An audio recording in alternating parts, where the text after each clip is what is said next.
Ito na naman mga idol, oh. Magluluto ng isang butil na mais. Wala ka na sigurong maluto, chef. Ayan na, isang butil na mais na lang yung niluluto niyan. Lalagyan ng kanyang mantika. Kunting mantika lang. Kasi isang pirasong butil lang eh. Ayan na. Tingnan natin itong mga idol kung anong kalalabasan nito. Ano to? Parang ano to, popcorn. Siguro inantay niyang pumutok.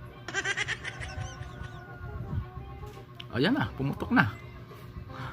Isang piraso lang. Anong gagawin mo dyan? Wala na, naghihirap na yung chip natin.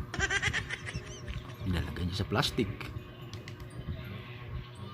Tapos, tinatali. Oh, wala ka nang maluto, chef.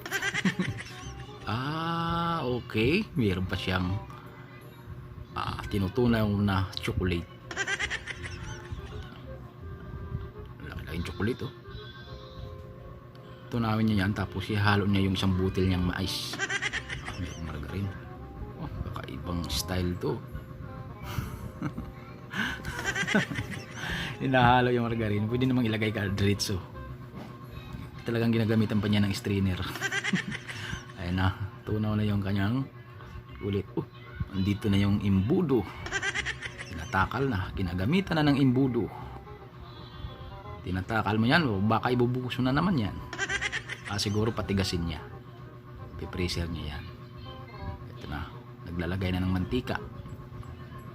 Oh, ito na yung malaking imbudo niya, oh. Maliit saka malaki, ang dami din pala noon. Inisa-isa mo lang. Popcorn to, ang dami pala noon. Akala ko isang piraso lang. Ayun na, pumutok na. Pumutok na. Oh, talsika na. Hindi mo tinakpan. Wala. Di ba dapat tinatakpan yan?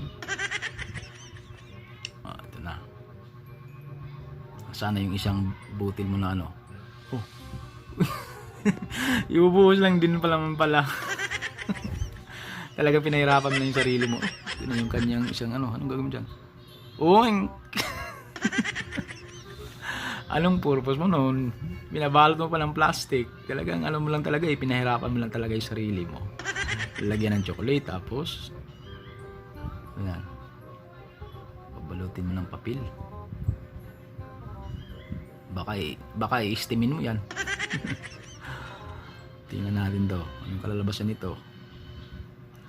Finished product, no? Ayos.